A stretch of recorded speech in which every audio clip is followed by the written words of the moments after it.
My name is Faith Mercer. I'm 30 years old. Last Saturday, my family threw me a surprise birthday party. 40 people showed up.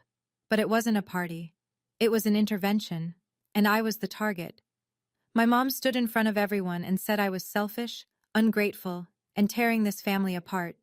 My dad read a list, an actual handwritten list, of everything I'd done wrong since childhood. My sister propped her phone on the mantel and went live on TikTok. I sat there quietly. I didn't cry. I didn't argue. Then I pulled out my phone and said, "Funny, I've been recording too." What I played next ended 6 relationships in that room, and none of them were mine. Before we get into this, if you enjoy stories like this, please take a moment to like and subscribe, but only if you genuinely like the story, and drop your location and local time in the comments.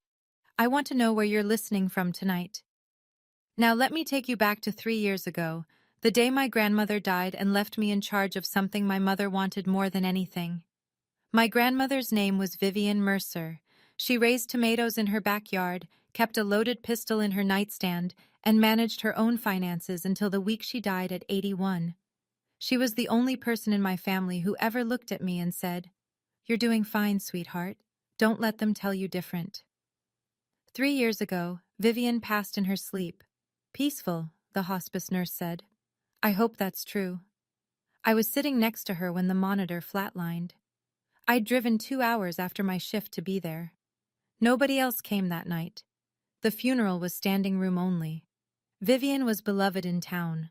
Church board, Rotary Club, 30 years running the same book club. My mother, Diane, wore a black dress she'd bought the day before. Full makeup. She cried exactly twice, both times when someone was watching. After the service, the lawyer, Margaret Hollis, read the will. Vivian had set up a family trust, around $400,000, for the Mercer family. College funds for future grandchildren, emergency medical coverage, a small annual distribution for each beneficiary. And she'd named me trustee. Not my mother, not my father. Me. I was 27, a staff accountant at a mid-size firm. Vivian picked me because I understood numbers and because, in her words, Faith is the only one who won't steal from the cookie jar. I remember looking up from the paperwork and catching my mother's face. She wasn't crying anymore. She was staring at Margaret Hollis with a look I'd never seen before. Jaw tight, eyes calculating. Before we even left the church, I heard her pull Margaret aside. "How quickly can we change the trustee?" I pretended I didn't hear it. I told myself she was grieving. She wasn't. Let me tell you about my sister, Kelsey. Kelsey is 27, 3 years younger than me. She has 12,000 TikTok followers, a failed fashion startup that burned through 40 grand, and an apartment our mother still helps pay for. When the startup folded, Diane told everyone the economy was to blame. When I asked Kelsey what happened to the inventory, she said, "Don't worry about it." Here's the thing about our family. I paid my own way through college. Scholarships, weekend shifts at a tax prep office, ramen for dinner 4 nights a week. Diane didn't come to my graduation. Too busy. Kelsey had a dance recital. 6 months after Vivian's funeral, Kelsey called me. Cheerful, casual. "So, I've got this new idea. Sustainable loungewear. I just need $50,000 from the trust to get started." I pulled up the trust documents, read them twice. "Kelsey, the trust doesn't allow principal withdrawals for personal business ventures. It's in Section 4. Silence. Then, "Are you serious right now?"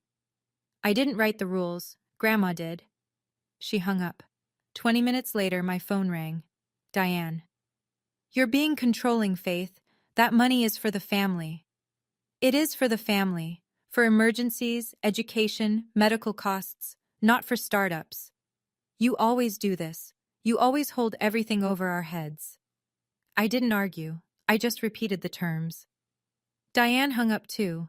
A week later, Kelsey said something on the phone that lodged in my chest like a splinter. She didn't mean for me to hear it. She was talking to Diane in the background while I was on hold.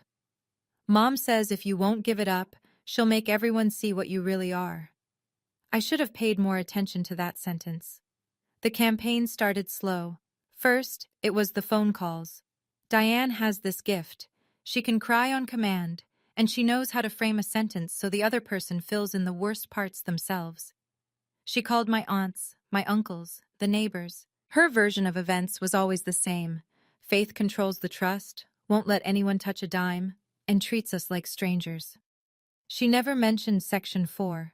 She never mentioned that I'd approved 3 legitimate distributions that year. Gerald's dental work, Kelsey's car insurance, a plumbing emergency at the house. She just said I was hoarding Vivian's money. I started noticing the shift. Mrs. Pruitt, who'd lived next door to my parents for 15 years, stopped waving when I pulled into the driveway. Uncle Tom didn't reply to my Thanksgiving text. Aunt Carol, Diane's best friend since high school, looked at me sideways at the grocery store and said, "Your mama's real upset, Faith. Maybe you should think about that." I tried to explain. Nobody wanted to hear it. I asked my father once. Gerald was in the garage, sanding a birdhouse he'd never finish. I said, "Dad, you know I'm following the trust rules. You know that, right?" He didn't look up. "Your mother is just worried about the family, Faith." "That's not what I asked." He kept sanding. "Let it go, sweetheart. She'll calm down." She didn't calm down. 3 weeks before my birthday, Kelsey texted me a photo. A cream-colored invitation, gold script. Surprise 30th birthday party for Faith. Saturday, 6 p.m., Mercer residence. Kelsey had never organized anything for me. Not a card, not a call. She once forgot my birthday entirely and blamed her phone. Something was off. I just didn't know how off. I want you to understand something about the way I was living during those 18 months. I woke up at 6 every morning, drove 45 minutes to the firm, reconciled balance sheets, reviewed audits, met with clients, came home, made dinner, usually something simple, a salad or pasta, paid my bills, managed the trust quarterly, every distribution documented, every expense cross-referenced, every receipt filed in a fireproof box in my closet. I wasn't hiding. I wasn't plotting. I was working. And every few weeks, I'd get a text from a family member that felt like a paper cut. "Heard you won't help Kelsey. Your mom's really struggling, Faith. Why don't you ever come home anymore?" I did come home. I drove 90 minutes round trip at least twice a month. I sat at that kitchen table and watched Diane sigh into her coffee and say, "I just wish things were different." And I'd say, "What do you want to be different, Mom?" And she'd say, "You know what I mean." And I'd leave feeling like I'd failed a test I was never shown. That's the trick with people like Diane. The accusation is always in the air but never on paper. The wound is always implied, never named. You spend your whole life trying to fix something that was never broken, because the brokenness isn't in you. It's in the person pointing at you. But I didn't see that yet. I still believed, honestly, sincerely believed, that if I was patient enough, consistent enough, clear enough, my family would come around. Vivian taught me that. "Family is always worth one more chance," she'd say. Vivian was right about a lot of things. She was wrong about that one. I'll give you one example so you can see how this worked in practice. Thanksgiving, 8 months before the party, I'd driven 90 minutes to be there, brought a sweet potato casserole, Vivian's recipe, the one with the pecan crust. I thought it might be a nice gesture, a bridge. Diane opened the door, looked at the dish, and said, "Oh, I already made one." She hadn't. There was no casserole on the counter. She just didn't want Vivian's recipe on her table. At dinner, Kelsey announced her new business idea, the sustainable loungewear line. The table erupted. Diane clapped. Gerald smiled and said, "That's my girl." Uncle Tom raised his glass. It was a full production. Then Kelsey turned to me. "So, Faith, I'll need the initial capital from the trust by January." Every head at the table swiveled toward me. "Kelsey, the trust doesn't cover business investments. I've explained this." Diane set her fork down. Slowly, deliberately. The room got quiet. "Faith, it's Thanksgiving. Can we not do this today?" "I'm not doing anything. I'm answering a question." You're always so rigid, so cold. Vivian wouldn't have wanted the money just sitting there. Vivian wrote the rules, Mom. I'm following them. Diane dabbed her eye with her napkin, dry eye, wet napkin, and whispered to Carol beside her. Carol looked at me with pity, the kind of pity you reserve for someone who doesn't know they're the problem. I drove home that night in silence. No radio, no podcast, just the highway and the dark and the slow understanding that every holiday, every visit, every phone call was another performance. And my role was always the same, the daughter who ruins things by telling the truth. Let me be clear about what was at stake the night of that party. First, the trust. Margaret Hollis had warned me, quietly, during a routine review, that Diane had contacted her 3 separate times to petition for a change in trustee. Each time, Margaret declined. The trust terms were ironclad. But Margaret also said this: if Diane could build enough social evidence that I was unfit, she might try to take it to probate court. A room full of people testifying that I was unstable? Judges notice patterns. Second, my career. I'm a management accountant at a financial consulting firm. The invitation Kelsey sent went to 40 people, and 3 of them were my coworkers. Dave from audit, Sandra from compliance, Mike from the Atlanta office, visiting for the week. If I got publicly intervened in front of them, if the narrative became that my own family thinks I'm unfit to manage money, my professional reputation doesn't survive that. Not in a small town, not in accounting. Third, the internet. Kelsey had been teasing something big on her TikTok all week. If she filmed whatever was about to happen and posted it, I'd be a punchline for strangers. Forever. Searchable. Attached to my name in any background check, any client Google search, any future employer's 2-minute due diligence. So walking away wasn't an option. If I didn't show up, Diane would say I was hiding. If I showed up and said nothing, she'd call it agreement. If I caused a scene, Kelsey would clip the worst 30 seconds, and I'd be the villain by morning. Every road led to the same ditch, unless I built a different road. I sat on my apartment floor the night I got that invitation, stared at the ceiling. Then I picked up the phone. I called Margaret Hollis first. She picked up on the second ring. I told her about the party, about Kelsey's TikTok teases, about the 18 months of phone calls Diane had been making to everyone I cared about. Margaret was quiet for a moment. Then she said, "Faith, I want you to listen carefully. Ohio is a one-party consent state. If you're part of a conversation, you can record it legally. I've been advising you to document everything for 6 months. Have you been doing that?" I had. Every call with Diane since October. 37 recordings on a folder in my phone labeled insurance. I told Margaret as much. "Good," she said. "Have you listened to all of them?" "Most of them." "Listen to all of them. Tonight." So I did. I sat on my bed with earbuds in and played every single one. And that's when I realized something I hadn't expected. Diane didn't just trash me on those calls.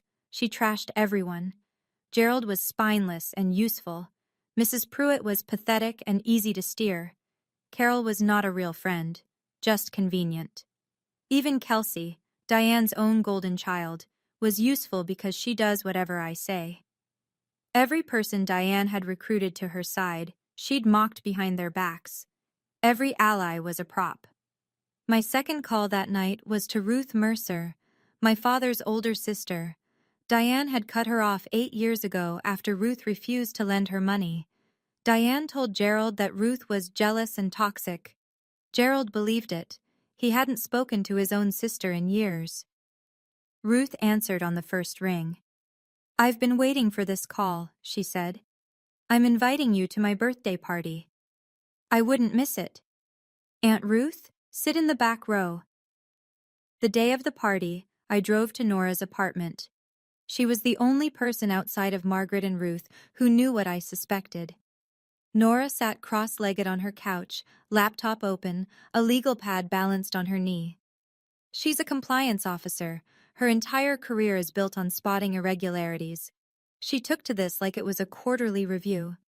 Walk me through the worst case, she said. Diane stages some kind of intervention, accuses me in front of everyone, pushes me to resign as trustee. Kelsey films the whole thing. And the best case? It's actually a birthday party, and I look paranoid. She closed the laptop. Faith, nobody sets up 40 chairs in rows for a birthday party. I've seen the invitation. There's no mention of food, gifts, or music. It reads like an event agenda. She was right. The invitation listed a start time but no end time. No RSVP, no dress code, no bring a dish. It was designed to get bodies into a room, nothing else.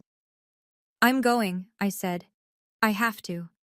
Then I'm going with you. Nora, you don't have to. I sat next to you through the CPA exam. I can sit through your family. That made me laugh, the first real laugh I'd had in weeks. We drove separately. I wanted my own car in that driveway, my own exit. Nora understood without me explaining. Before I left my apartment, I stood at the mirror for a long time. Blazer, clean blouse, hair pulled back. I looked like I was going to a client meeting. That was the point. I opened the recording app, checked the battery, 91%, pressed record, slid the phone into my blazer pocket, microphone up. Whatever happened next, there would be a record. Saturday evening, 6 o'clock. The sun was low over the cul-de-sac, throwing long shadows across the Mercer lawn.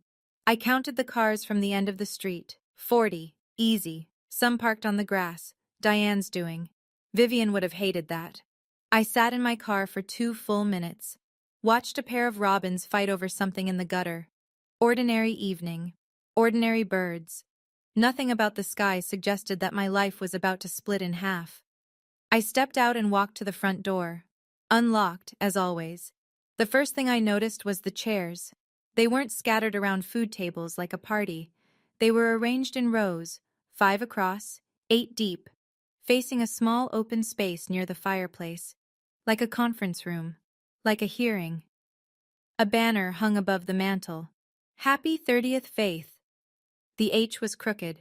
The exclamation point was peeling at the corner. There was no cake, no music, no plates, no napkins, no balloons. 40 people filled those rows. Family, neighbors, co-workers, church acquaintances. Some smiled when I walked in, some didn't. Dave from my office raised a hand in a small wave. Mrs. Henderson whispered something to her husband.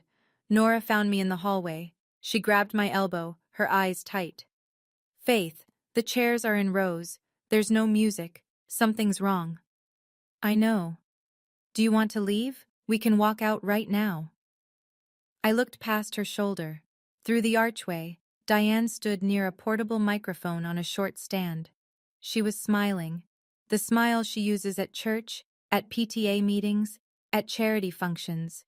Gerald sat in the front row, a folded piece of paper on his lap. Kelsey was adjusting her phone on the mantel. No, I said. I'm staying. Diane clapped her hands twice. Thank you all for coming tonight. This isn't a birthday party. She said it like she was announcing a bake sale.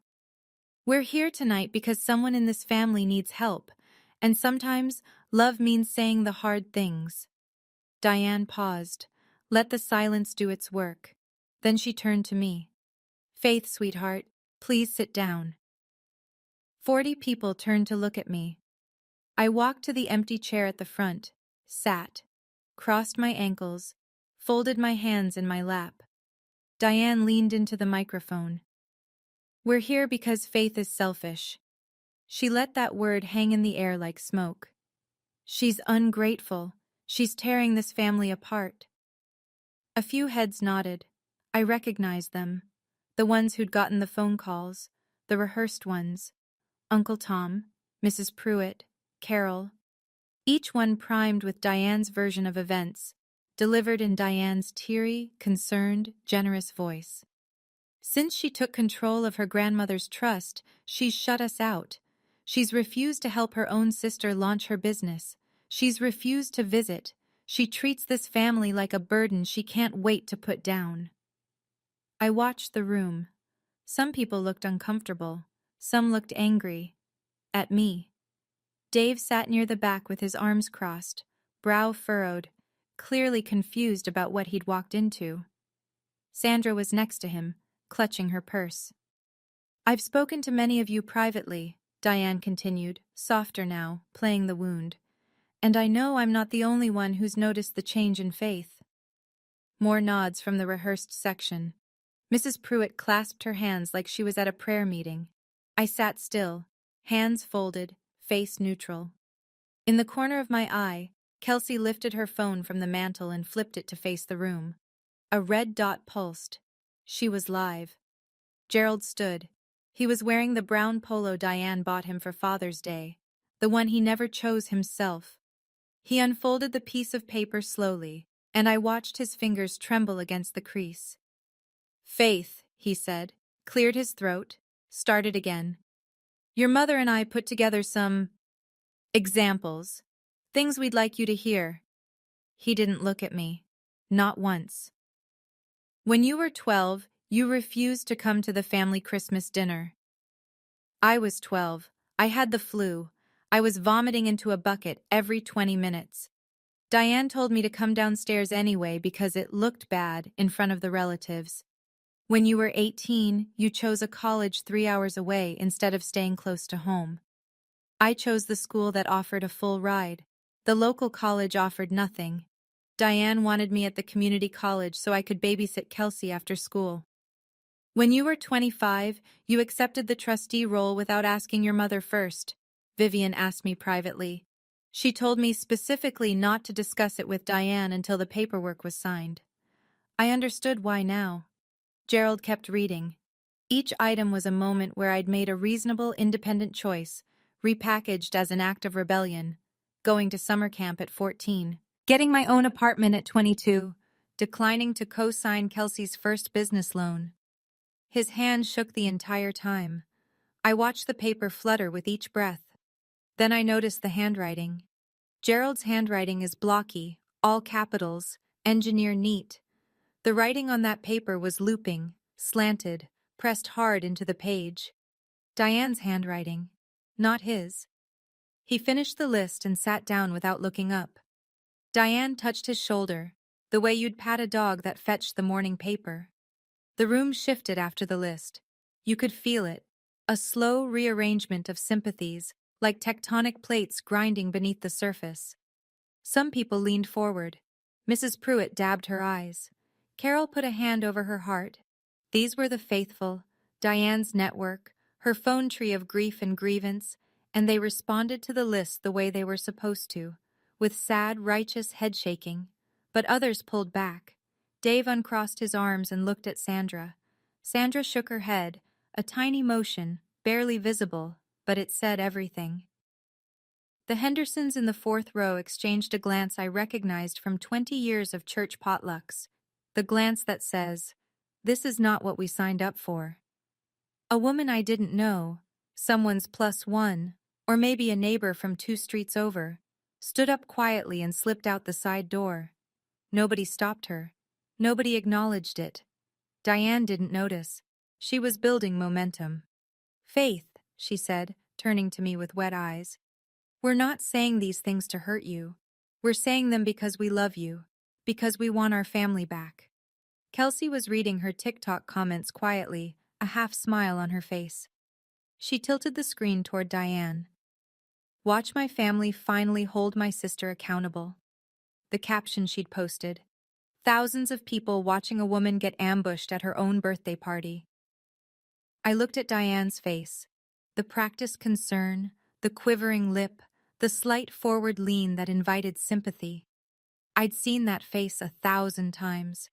At parent-teacher conferences, at Vivian's funeral, at every dinner party where she needed to be the most worried, the most burdened, the most giving person in the room. "Well, Faith," Diane said, "do you have anything to say for yourself?" I had plenty, but not yet. The testimonials kept coming. Diane was conducting now, pointing, nodding, cueing people like a choir director. "Aunt Linda, Gerald's cousin. I tried to call you last Christmas, Faith. You never called back." I did call back. Diane told Linda I hadn't. I found out 3 months later. Jim Patterson, a family friend from church. Your grandmother would be disappointed, Faith. She believed in family above all. Jim had known Vivian for 40 years. He didn't know that Vivian had written a private letter to Margaret Hollis saying, in her own handwriting, that Diane should never have access to the trust principal. But Jim didn't know that. He only knew what Diane told him over coffee at the diner last month. The worst one came from Kelsey. She stepped forward, put her hand on Diane's arm, and looked at me with something designed to resemble sadness. Faith, I just want my sister back. I miss who you used to be, before the trust changed you. The trust didn't change me. The trust revealed what had always been there, a family that measured love by compliance, and a mother who measured compliance by control. I looked at Kelsey's phone on the mantel, still recording. Comments scrolling. OMG, this is so sad, and the sister is so calm, and Faith seems cold TBH. Strangers judging a story they'd heard one side of. That's the internet. That's Diane's whole strategy, scaled up. 40 people in this room, and not one of them had asked me a single question. Not one had said, Faith, what's your version? They came to watch. They came because Diane told them to come. The jury was seated. The verdict was pre-written. And I still hadn't said a word. I'm sitting there, listening to my own father read a list of my so-called failures. And every single one was just me choosing to grow up. Choosing to earn my own way. Choosing to stand on my own feet. If you've ever been told that being independent makes you a bad daughter, a bad son, a bad person, type, I know that feeling in the comments. And if this story is hitting close to home, hit that subscribe button. I promise you, what happens next is worth staying for. Let me rewind for a second, because there's something you need to know about what was in my pocket. 6 months before this party, I'd sat in Margaret Hollis's office after Diane filed her third trustee removal petition. Margaret had a way of saying important things quietly, like she was reading a weather report. Faith, Ohio is a one-party consent state. Start recording every call. I didn't want to. Recording your own mother feels like crossing a line, even when she's already crossed every line there is. But Margaret wasn't asking me to build a weapon. She was asking me to build a record. Protect the trust. Protect myself. There's a difference. So I started. Every call from Diane, every voicemail, every tearful Sunday lecture. I labeled the folder Insurance on my phone, and I rarely listened back. It felt wrong, like reading someone's diary, except the diary was about how much they resented you. The night before the party, Margaret's voice on the phone. Have you listened to all of them? Most. All of them. Tonight. So I did. 37 recordings, earbuds in, lights off. And that's when the picture changed completely. Because Diane didn't reserve her cruelty for me. She spent those calls shredding everyone. Gerald was spineless. Pruitt was pathetic. Carol was convenient, not a friend. Kelsey was useful, not loved. Every person she'd recruited to her cause, she'd insulted them in private, praised them in public, and used the gap between those two things to build a machine. On the night of the party, before I walked into the house, I opened the recording app, pressed record, slid the phone into my blazer, microphone up. I didn't have a speech, I didn't have a plan. I just had the truth, in her own voice, sitting warm against my ribs. Diane was waiting for me to crack. I could see it in the way she leaned forward, hands clasped, the microphone tilted toward the empty air between us. She wanted tears. She wanted shouting. She wanted a meltdown she could point to and say, "See? This is what I've been telling everyone." I gave her nothing. Instead, I let my eyes drift to the back row. Last seat on the right, near the hallway to the kitchen. A woman sat there alone.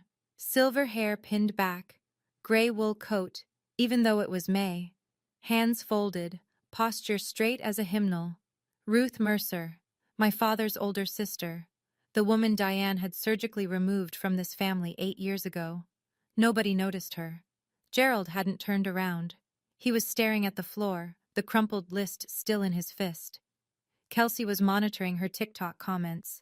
Diane had arranged the room so the audience faced her, not each other. Ruth caught my eye. One nod. Small, steady. The nod of a woman who'd waited a long time to be in this room again. I looked back at Diane. I asked you a question, Faith. She lowered her voice, the way she always does when the audience is large enough to require softness. Do you have anything to say for yourself? More nods from the rehearsed rows. Uncle Tom rubbed the back of his neck, still unable to look directly at me. Then Diane did the thing I'd been waiting for. She reached into her bag and pulled out a single sheet of paper, slid it across the folding table between us with one manicured finger. Faith, if you truly love this family, sign this.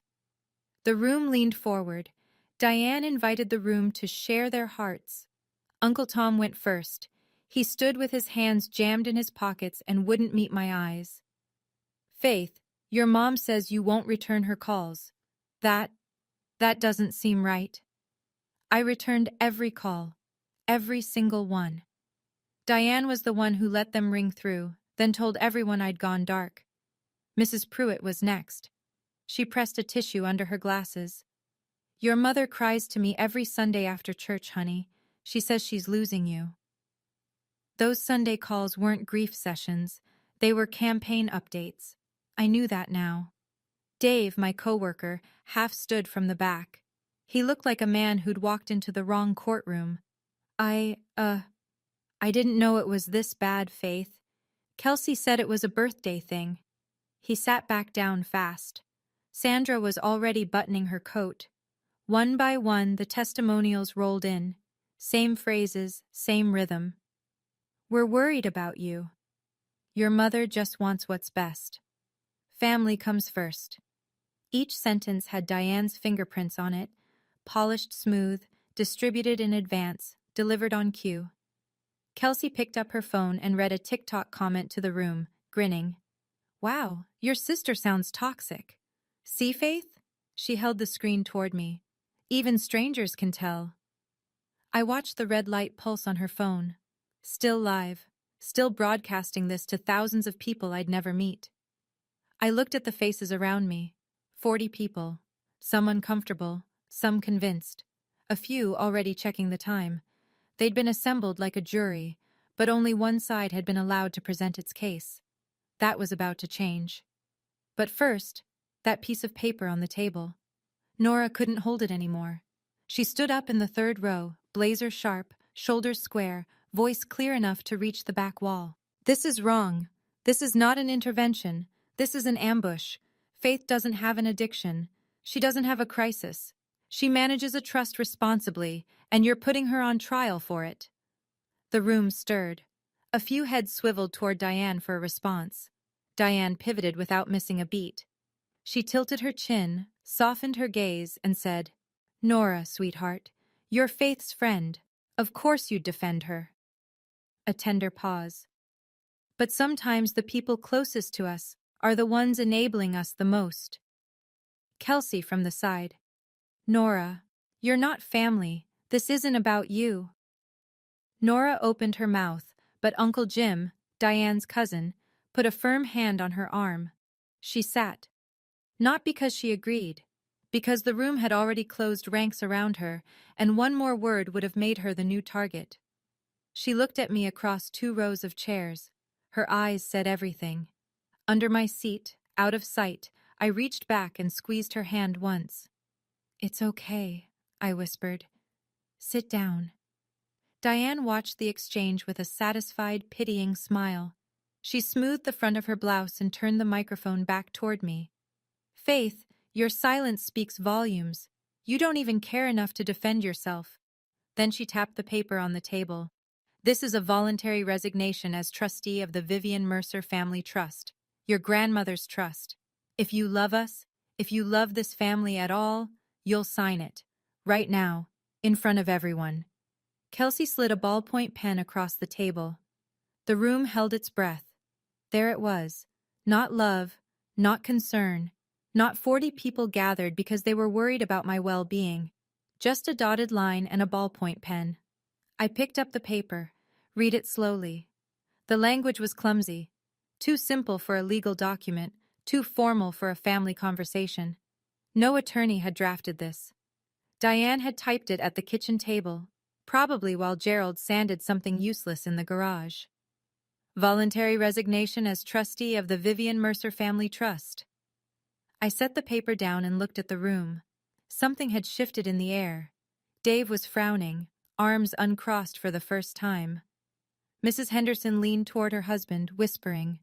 Even Uncle Tom's expression had changed. Like the equation he'd been solving had suddenly come up wrong. A resignation document. At a birthday party. In front of 40 witnesses and a live TikTok audience. Gerald stared at the paper from his front row chair, his lips parted. He glanced at Diane, searching for something, an explanation maybe, or a signal, and got nothing. He hadn't known about this part, I was sure of it. The flash of confusion across his face was real. Just sign it, Faith. Kelsey's voice, light and sharp as a paper cut. Then we can all move on with our lives. I set the pen down beside the paper, folded my hands. For the first time all evening I smiled. Not a warm smile, not a cruel one. The smile of someone who's just been handed the last piece of a puzzle they've been assembling for 6 months. Mom, I said. My voice was level. You told everyone in this room that you're doing this because you love me. I do love you. You told them everyone here agrees with you. They do. Okay. I reached into my blazer pocket. Let's hear what you really think about everyone. I stood up slowly. No rush. I'd spent 30 years earning this kind of quiet. Thank you, everyone, for coming tonight. I mean that. A few confused looks, a few automatic nods. Mom, before I respond to anything said tonight, I want to play something for this room. These are phone conversations between me and my mother, recorded over the past 6 months. Her voice, her words, nothing edited, nothing spliced. Diane's posture changed, subtle, a tightening of the jaw, a pulling back of the shoulders, the first crack in 25 years of performance. Faith, this isn't the time. You had the microphone for 45 minutes, Mom. I'll need about 10. I tapped the screen, selected the first file. I want everyone in this room to understand. I'm not playing these to embarrass anyone. I'm playing them so you can hear what my mother says about you when you're not around. Mrs. Pruitt's chin lifted. Uncle Tom's hands went still. This first recording is from March 14th. Mom called me about the trust and then started talking about Dad. I pressed play. Diane's voice filled the living room. Clear, casual, unmistakable. The same voice that had just told 40 people she was acting out of love. Gerald is spineless. He does whatever I tell him. Honestly, I could hand him a phone book and tell him to read it at Faith's intervention and he'd do it. The man has zero backbone. Never has. Gerald's head snapped up. The color drained from his face. Not flushed, not red. White. The white of something being extracted. Diane stepped forward. That's taken out of context. Context, I said. Sure, here's more context. I pressed the next file. April 9th. Diane's voice again, mid-laugh, talking on speakerphone in her kitchen, the clatter of dishes in the background. Pruitt? Oh, she's useful. That's about it. She believes anything I feed her. I just need her sitting there nodding at the right moment. She's been doing it for 15 years. Why stop now? The woman is pathetic. Sweet, sure, but pathetic. Mrs. Pruitt stood up. Not fast, not theatrical. She stood the way a person stands when the floor shifts beneath them and they need to find something solid. Her purse was already on her shoulder. She looked at Diane, one long, steady look that carried the weight of 15 years of Sunday phone calls, casseroles, and carpools, and walked out the side door without a word. The door clicked shut. Nobody followed her. Nobody spoke. Diane's composure was fracturing. Faith, you had no right. I had every right. Ohio is a one-party consent state. I was a participant in every one of these calls. I pressed the next file. April 22nd. Diane talking about her best friend. Carol thinks we're best friends. She's wrong. She's convenient. She drives me to appointments, picks up prescriptions, runs errands when I ask. That's not friendship. That's a service I don't have to pay for. Carol was in the second row. Stout woman, kind hands, a laugh that could carry through walls. She didn't make a sound. Her chin dropped slowly, her shoulders curled inward, and she pressed both palms to her knees. She rose, carefully, deliberately, and walked through the front door. 2 empty chairs. The room was beginning to understand. Diane grabbed the edge of the table with both hands. "Faith, stop this right now." "I'm not finished, Mom." The next recording was May 3rd. Diane on the phone with me, venting about Kelsey. I'd almost forgotten this call. Just another Tuesday, another rant I'd learned to let wash over me. Except this time, I'd been recording. Kelsey's startup was a joke. Everyone knew it except her. But she's useful. She does whatever I tell her because she thinks she's going to get the money eventually. As long as she believes that, she stays in line. That's all that matters. Kelsey's phone slipped from her hand and bounced on the carpet. She stared at the empty space where the words had just been. Her mouth shaped the sound before her voice caught up. "Mom?" The word cracked down the center. Not anger, something worse. The sound of a person hearing, for the first time, the actual terms of a deal they thought was love. Kelsey snatched her phone from the floor. The TikTok stream was still running. She jammed her thumb against the screen, killing it, but the red light had been broadcasting for over 20 minutes. Everything Diane had said was already in the hands of thousands of strangers. I played the final clip. May 15th. If it weren't for the house, I would have left Gerald years ago. He's got nothing else going for him. He knows it. I know it. The only reason I stay is the deed. Gerald didn't stand. He didn't speak. He folded forward, elbows on knees, both hands pressed to his face. His shoulders moved once, a single convulsive motion, and then he was still. I turned off the phone, set it on the table, next to the resignation paper and the pen. I didn't end those relationships, Mom. You did, months ago, in your own words.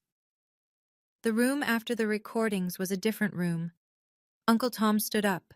He didn't say anything to Diane. He didn't say anything to me. He pulled his jacket from the back of his chair, buttoned it slowly, and walked to the door.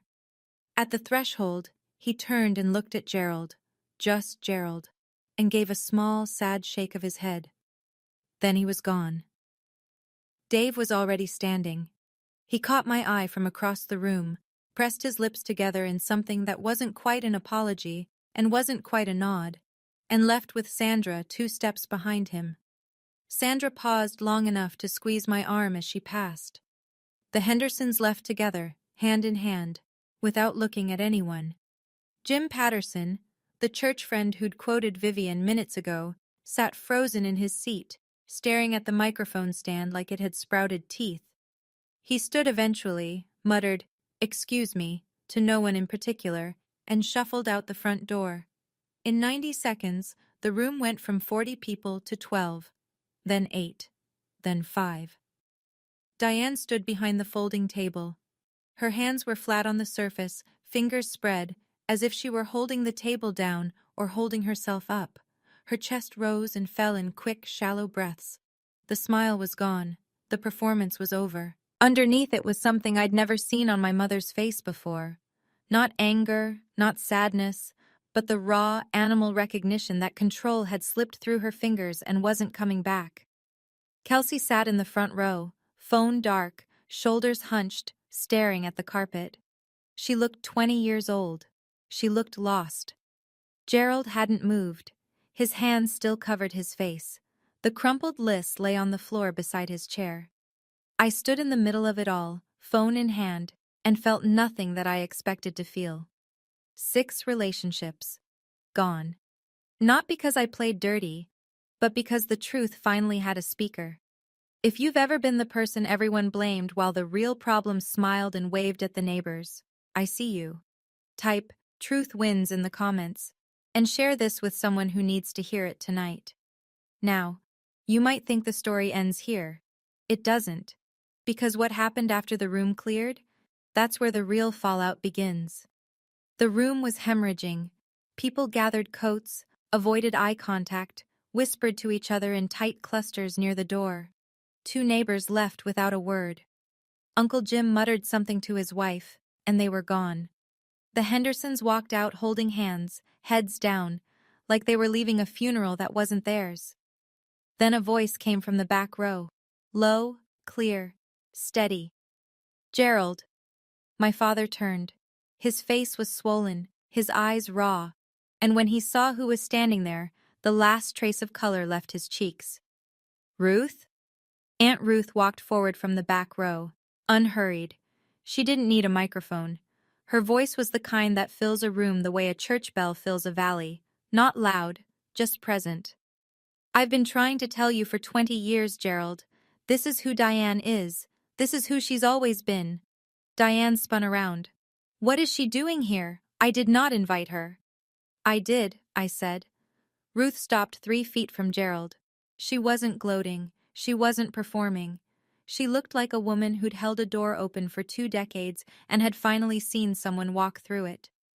Diane told you I was jealous, Ruth said quietly. She told you I hated your family. She cut me out because I said no when she asked for $8,000. That's the whole story, Gerald. The whole thing. Gerald's jaw worked. Nothing came out. I have the text messages. 17 pages. Everything she wrote about me. And about you. Diane stepped toward Ruth. She's lying. She's always been jealous of... Diane.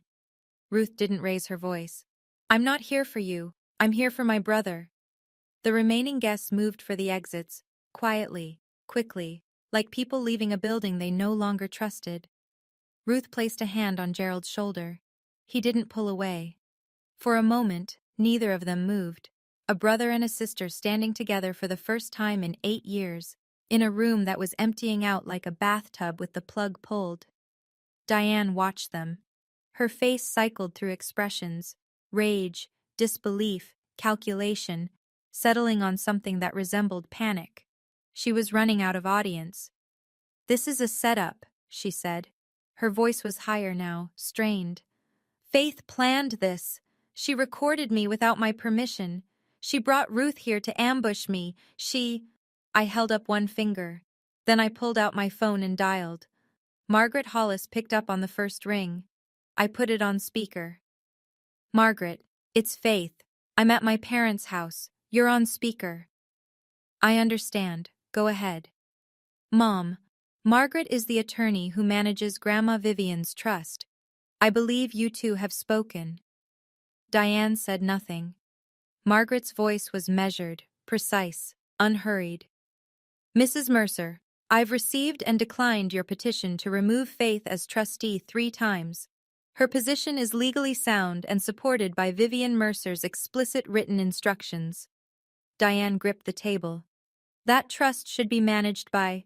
Additionally, Margaret continued, any attempt to coerce a trustee into resignation under duress, such as a public gathering designed to pressure her into signing, could constitute grounds for removing you as a beneficiary entirely.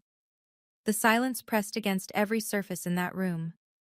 You can't do that, Diane whispered. I can, and I will, if Faith requests it. I let the words settle. Then I looked at my mother. I'm not requesting it tonight, but if there's a next time, I won't hesitate. I picked up the resignation paper, folded it once, set it in front of Diane. I won't be signing this. Margaret said, Call me if you need anything, Faith. The line went dead. For a moment, nobody moved. Then Diane did something I'd never seen her do in public. She lost the mask entirely. You ungrateful! She stopped herself, swallowed, looked around the room, at the 7 or 8 people still seated, at the empty chairs, at the crooked banner. She was searching for allies and finding none. After everything I've done for this family, she said. Her voice was shaking now, genuine shaking, not the practiced tremor she used on phone calls. After everything I sacrificed, this is how you repay me? Ruth spoke from behind Gerald. "What exactly did you sacrifice, Diane?" Diane pointed at Ruth. "You don't get to talk. You haven't been part of this family in years." "Because you removed me. Because I said no to you one time." Diane's mouth opened, closed, opened again. Nothing came out. It was the first time in my 30 years of life that I'd seen my mother speechless. Not performing speechlessness, not the dramatic hand-to-the-chest pause she used for effect. Actually, genuinely unable to produce a sentence that would fix what had just happened. Kelsey stood up from the front row. She didn't look at Diane. She didn't look at me. She picked up her phone, shoved it in her pocket, grabbed her jacket, and walked out the back door. No goodbye, no slam, just the soft click of the latch. Gerald lifted his head from his hands. His eyes were red, his face swollen. He looked at Diane. He looked at Ruth. He looked at me. Then he stood up, walked past Diane without touching her, and went upstairs. I heard the guest bedroom door close. Diane was alone in her own living room. I picked up my purse and walked toward the front door. "Faith," her voice small now. "Faith, please." I didn't turn around. By 7:30 the house was empty. 40 people came, 40 people left. Nobody said happy birthday. Nobody took down the banner which still hung crooked over the mantel with its peeling exclamation point and its factory-perfect font. I walked out the front door and down the driveway. The May air was warm, smelled like cut grass and someone's charcoal grill 3 houses over. A normal Saturday evening for everyone else on that street. Kelsey was sitting in her car, engine off, staring at her phone. The TikTok stream had been live for over 20 minutes before she killed it. Long enough. Screenshots were already circulating. By morning, she'd delete the account entirely. But the internet has a longer memory than any family. Gerald stood in the doorway behind me, framed by the porch light. He watched me walk to my car. He didn't call out. He didn't wave. He stood there, a 60-year-old man in a brown polo, holding a crumpled list of accusations that weren't even his. I caught him in my rearview mirror as I pulled away. He was crying. Not the way Diane cried. Not for performance. Not for leverage. He was crying the way a person cries when they realize they've been reading someone else's script for 30 years and the curtain just came down. Nora followed me home. She didn't ask if I was okay. She just pulled into the spot beside mine, walked up the stairs behind me, and sat at my kitchen table in the dark. She made tea. I let mine go cold. "You did the right thing," she said. "Then why do I feel like I lost something?" She set down her mug. "You didn't lose them, Faith. You just stopped carrying them." At midnight, she drove to the gas station and came back with a cupcake. Vanilla. 1 candle. I made a wish. The week after the party was the quietest week of my life. I went to work. I filed reports. I ate lunch at my desk. I came home, took off my shoes, and sat in the same kitchen chair where Nora had made me tea. I didn't call anyone. I didn't check social media. I just sat. Some people imagine that after you stand up for yourself, there's a rush, a triumph, a soundtrack swelling in the background while you walk away in slow motion. That's not how it works. Standing up for yourself feels like surgery. Necessary, precise, and it hurts for days afterward. I kept replaying Gerald's face. Not the crying. The moment before the crying. The moment when he heard Diane say she'd have left him years ago if it weren't for the house. That wasn't shock on his face. It was confirmation. He already knew. He'd always known. He just hadn't heard her say it out loud. I thought about Kelsey, too, about the look on her face when Diane called her useful. Not loved, useful. Kelsey had spent her entire life performing for Diane's approval, and she'd just learned that the approval was never real. It was a leash, disguised as a hug. I didn't feel sorry for them. I didn't feel vindicated either. I felt the particular emptiness that comes after you've been carrying a weight so long that when you finally set it down, your arms don't know what to do. On Thursday night, I found a voicemail from an unknown number. I almost deleted it. Then I listened. It was Mrs. Pruitt. Her voice was thick, uncertain. Faith, I owe you an apology. A real one. Not through a door. When you're ready, I'd like to have that conversation. I saved the message. I wasn't ready yet, but I would be. The fallout came in waves. Within the first week, Mrs. Pruitt sent Diane a handwritten letter, 3 sentences, ending a 15-year friendship. Carol changed her locks and stopped answering Diane's calls. Uncle Tom phoned me on Wednesday, voice stiff with embarrassment. I should have asked for your side, Faith. I didn't. That's on me. Dave pulled me aside at the office Thursday. Kelsey told me it was a birthday dinner. I'm sorry I was part of that. I told him there was nothing to apologize for. He'd been lied to. Most of them had been. Kelsey lost her 12,000 followers in 4 days. The TikTok clips, Diane's voice calling her useful, and her startup a joke, had been screen recorded and reposted across 3 platforms. Her second startup's investor saw them and pulled out by Friday. Kelsey went silent. No posts, no stories, no contact. Diane called me 14 times in 7 days. I didn't answer once. She texted, "You destroyed this family." I screenshotted it and forwarded it to Margaret. Margaret replied, "Documented." Gerald started sleeping in the guest room. Ruth told me he hadn't filed anything. He hadn't left. But he'd started seeing a therapist, his first appointment in 60 years of living. 2 weeks later, Gerald asked to meet me at a diner halfway between our houses. Vinyl booths, weak coffee, a waitress who called everyone on. He looked 10 years older than the last time I'd seen him. "I didn't know about the resignation paper," he said. "But you knew about the list, Dad. You read it." He pressed his thumb into the table edge. "I thought if I did what she asked, she'd settle down." "She doesn't settle down, Dad. She escalates." He wiped his eyes with a paper napkin. "I love you, Dad, but I can't keep setting myself on fire to keep this family warm." He nodded. He left first. I stayed and drank my coffee. I sat in that diner booth for another hour after Gerald left. The waitress refilled my cup twice without asking. The second time, she set down a plate with a slice of lemon pie I hadn't ordered.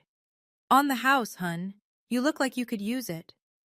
I didn't eat the pie, but I stared at it for a while.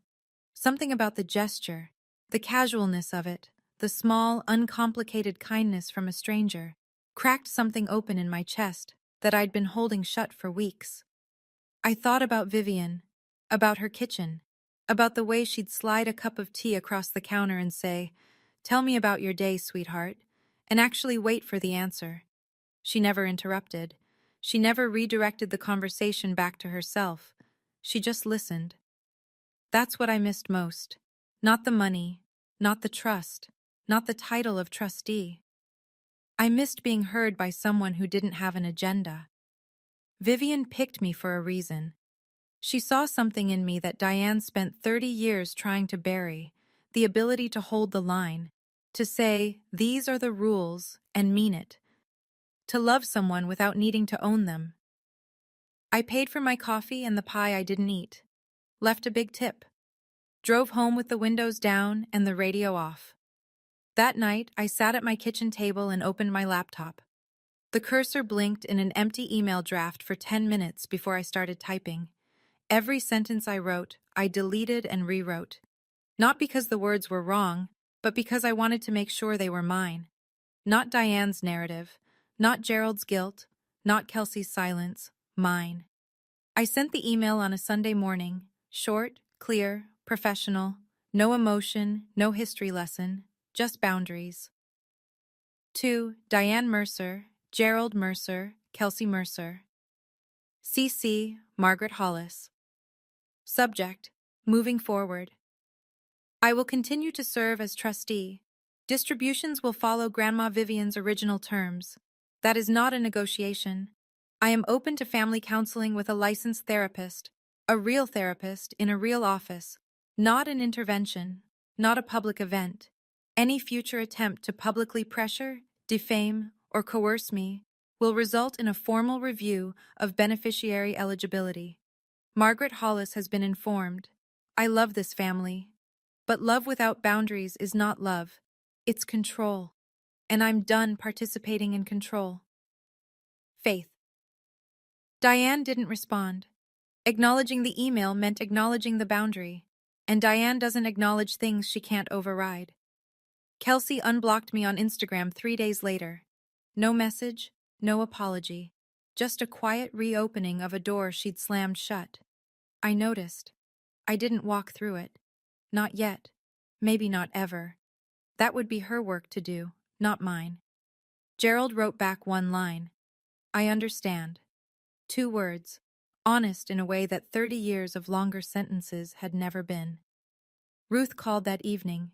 She didn't celebrate. She didn't gush. She said, Vivian would be proud of you, sweetheart. We talked about her garden, a mystery novel she was reading, the weather in Columbus. Normal things, the kind of conversation family is supposed to sound like. After we hung up, I cleaned my apartment, opened the windows for the first time in weeks, bought yellow tulips, and put them on the kitchen table.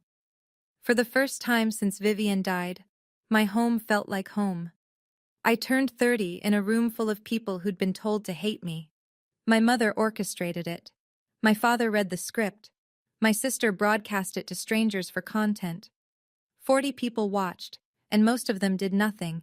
Because silence is easier than questions, and questions are harder than taking someone's word for it. I survived. I didn't scream. I didn't cry. I didn't flip tables or storm out or deliver some rehearsed monologue that would have played well on a highlight reel. I let the truth do the work, in my mother's own voice, in her own words, in recordings she never knew existed. 6 relationships collapsed that night, and every one of them was a lie Diane had constructed. Each lie caved under the simplest possible force, the sound of her actually saying what she meant. My birthday cake never showed up. Diane either forgot to order one or never intended to. The only cake I got was a gas station cupcake at midnight. Vanilla, 1 candle. Nora singing off-key in my dark kitchen with flour on her sleeve from something she'd baked earlier that week for someone else's celebration. It was the best birthday I've ever had. If you're sitting in a room right now, real or figurative, where the people who should love you are telling you that your boundaries make you selfish, that your independence makes you ungrateful, that your refusal to be controlled makes you the problem, I want you to hear something. You are not selfish for protecting yourself. You are not ungrateful for saying no. You are not tearing anything apart.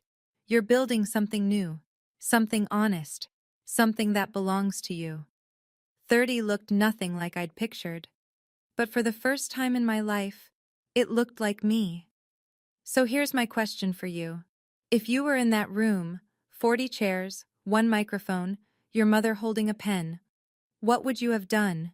Would you have signed the paper, walked out, or hit play? Drop your answer in the comments. I read every single one.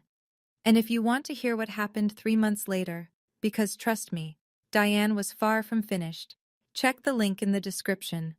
The follow-up is already there. Thank you for listening, thank you for staying, and remember, your boundaries are not up for a vote.